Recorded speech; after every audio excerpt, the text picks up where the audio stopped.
I came home for Thanksgiving. The house was empty, except for my husband's stepfather in a rocking chair. A note said, "Gone on a cruise with my ex. You'll stay home and take care of stepdad, he needs you." The stepfather opened one eye and said, "Shall we begin?" I nodded. 4 days later, my husband was begging. The note trembled in my fingers as the blood drained from my face. Gone on a Caribbean cruise with Hannah. Mom decided to come too since she needed a break. You'll stay home and take care of Victor, he needs you. Back Monday. Brady. I read it twice, certain there must be some mistake. The paper fluttered to the kitchen counter as my hand went numb. He's not coming back until Monday, is he? The raspy voice behind me made me jump. I turned to see Victor watching me from the doorway, leaning heavily on his cane but with eyes far too alert for the decrepit old man Brady had described. "No," I managed, my voice barely audible. "No one is. They've all gone on a cruise." Victor nodded slowly as if he'd expected this exact scenario. "Left you with the dirty work, didn't they?" Classic Brady move. I had arrived at the Mitchell family home just 30 minutes earlier, my car packed with gifts and ingredients for Thanksgiving dinner. The silent house should have been my first clue. No delicious aromas of roasting turkey, no football game blaring from the living room television, no cheerful greetings.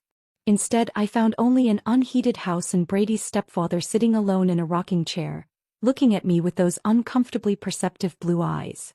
"I don't understand," I said, sinking into a kitchen chair. "We've been planning this Thanksgiving dinner for months. His mother was supposed to host. Everyone was coming." I pulled out my phone and tried Brady's number again. Straight to voicemail, just like the previous 3 attempts. Victor shuffled to the refrigerator and pulled out a pitcher of water. "Been like this all week. Quiet as a tomb. They left Tuesday morning." He poured himself a glass with slightly shaking hands. "Didn't even stock the fridge properly. Hope you brought groceries." I hadn't. I'd brought cranberries, sweet potatoes, and my special apple pie ingredients. Contributions to what was supposed to be a family feast, not provisions for an abandoned holiday. My phone pinged with a notification. With a surge of hope thinking it might be Brady, I quickly checked it. Instead, it was an Instagram alert. Brady's sister had tagged him in a photo. With trembling fingers, I opened the app. The image knocked the wind from me.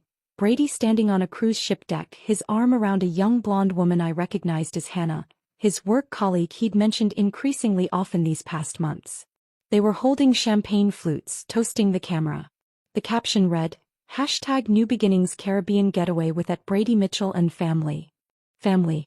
The words stung like salt in an open wound. I scrolled through more photos. There was Brady's mother Elaine, sipping a cocktail, looking anything but like someone who needed a break from caring for Victor. Another photo showed Brady and Hannah at what appeared to be a romantic dinner. The post was time-stamped 2 days ago, which meant this had been planned long before Brady told me we were expected at his mother's for Thanksgiving. "Find something interesting?" Victor asked, studying my face. I turned the phone screen toward him.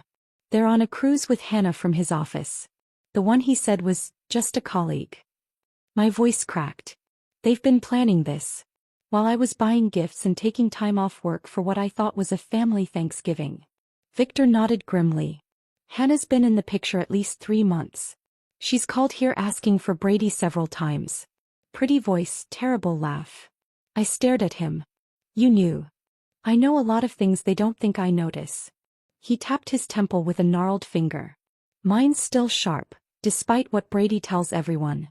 My thoughts raced to our bank account. With shaking hands, I opened our banking app. 3 days ago, $5,200 withdrawal.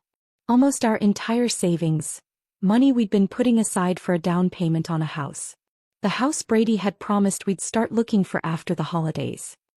"He took our savings," I whispered, showing Victor the screen. "All of it." Victor wasn't surprised. "They've been doing the same to me for years. Taking a little here, a little there. For your care, Victor, they say. Meanwhile, the heat's turned down to save money, my medications are sometimes delayed, and Elaine buys herself another designer purse." I felt sick. This wasn't just about a ruined Thanksgiving or even the betrayal of an affair. This was calculated abandonment. Of me, of Victor, of responsibilities and promises. My phone rang. My best friend Leah calling to wish me happy Thanksgiving. I silenced it, unable to explain this humiliation just yet.